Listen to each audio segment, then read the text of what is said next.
રાજકોટના અધ્યાપકે શહેરના આજી ડેમ પાસે ભરાતી રવિવારી બજાર પર વિશ્લેષણ કરતું રિસર્ચ પેપર તૈયાર કર્યું, જેમાં મહિનામાં માત્ર 4 વાર ભરાતા આ બજારનું અંદાજે 12 કરોડનું ટર્નઓવર હોવાનું સામે આવ્યું. અહીં 2700 જેટલા વેપારીઓ કે જેઓ સેકન્ડ હેન્ડ વસ્તુઓ સસ્તા દરે વેચે છે, જે લોકોને નવી વસ્તુઓનો જ અહેસાસ કરાવે છે. 7.5 લાખ ફૂટમાં પથરાયેલી આ રવિવારી બજારમાં 40 વર્ષથી વેપારથી ધમધમી રહ્યું છે. અધ્યાપકનું આ રિસર્ચ પેપર યુજીસી કેર લિસ્ટમાં સ્થાન પામ્યું છે. ભારત સરકારના શિક્ષણ મંત્રાલય દ્વારા ગ્રીન કેમ્પસ અંગે સંશોધન કરવા માટે અધ્યાપક રિસોર્સ પર્સન તરીકે નિમણૂક કરવામાં આવી હતી. રવિવારી બજારના નાના વેપારીઓ અને નાના ઉદ્યોગ સાહસિકોને રોજગારી પૂરી પાડે છે.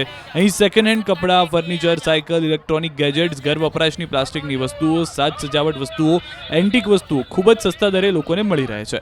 અહીં પણ ઓનલાઈન પેમેન્ટની સુવિધા લોકોને પૂરી પાડવામાં આવે છે. અહીંયા દર રવિવારે દૂર દૂરથી ગ્રાહકો વસ્તુ લેવા માટે આવે છે. ખાસ કરીને ગરીબ તેમજ મધ્યમ વર્ગના લોકો અહીંથી વસ્તુ ખરીદવાનું પસંદ કરે છે.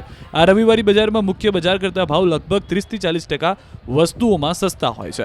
આમ તો ઘણી બધી વસ્તુઓ છે કે જે નાની સમજી લેતા હોઈએ છીએ તે નાની નથી હોતી. સામાન્ય રીતે રવિવારી બજારને ગરીબોની બજાર માનવામાં આવતી હોય છે, જો કે આ બજારે અમીરો માટેની બજાર કરતાં પણ ઓછા દિવસોમાં વધુ કમાણી કરી લે છે. કોઈ મોટી કંપનીના ટર્નઓવર કરતાં રવિવારી બજારનું ટર્નઓવર વધુ છે.